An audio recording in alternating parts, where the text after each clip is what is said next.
कोटड़ीअ में मंशात जे वधंदड़ आज़ार खिलाफ़ सिंध यूनाइटेड पार्टीअ पारां एहतजाजी मुज़ाहिरो कयो वियो। उन मौक़े ते SUP जे अॻुवाण शबीर बुंग, सोहेल सिंधी ऐं ॿियनि चयो त मंशात जो सरेआम वेकिरो थी रहियो आहे, जंहिंसां नौजवान नस्ल तबाह थी रहियो आहे। जिन जे साॼे पासे मस्जिद आहे, खाॿे पासे मस्जिद आहे, हिन गुते जे पोयां चर्च आहे, हिन साम्हूं अल्लाह जो नालो आहे, तव्हां ॾिसी सघो था अल्लाह जो नालो आहे। पर अफ़सोस सां चवणो पए थो कि हिकिड़े इस्लामी मुल्क जे अंदरि हिकिड़े इस्लामी मुल्क जे अंदरि हिते शराब सरेआम हले पई। हीअ रबी अवल जे महीने में हले पई, मुहर्रम जे महीने में हले पई, सरेआम हले पई। असांजे गवर्नमेंट खां सवाल पुछणु चाहींदासीं कि भाई कहिड़ो हिकिड़ो कानून आहे, कहिड़े त 90% आख़िरी ताईं शराब सरेआम हले पई।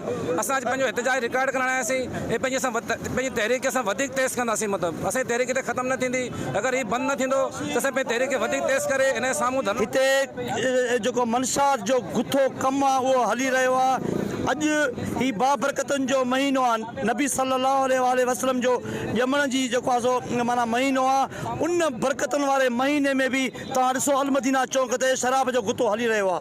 ऐं अहिड़ी तरह सां कोटड़ी जे कुंड कुच खां जेकी मंशात हली रही आहे, असां अॼु इहो इतिजाज करे हितों जे हुकुमराननि खे ऐं इहो माना हिकिड़ो अहसासु ॾियारणु चाहियूं था त कुझु ख़ुदा जो ख़ौफ़ कयो। छो तव्हां बि बचनि वारा आहियो, तव्हांखे बि औलाद आहे। असीं सम्झूं था त असांखे कोटड़ी जेको शहर आहे उहो साफ़ सुथरो शहर खपे। ज़रूरत उन ॻाल्हि जी आहे त मंशात जे ख़ात्मे खे यकीनी बणाए अवाम मां बेचैनी ख़तमु कई वञे।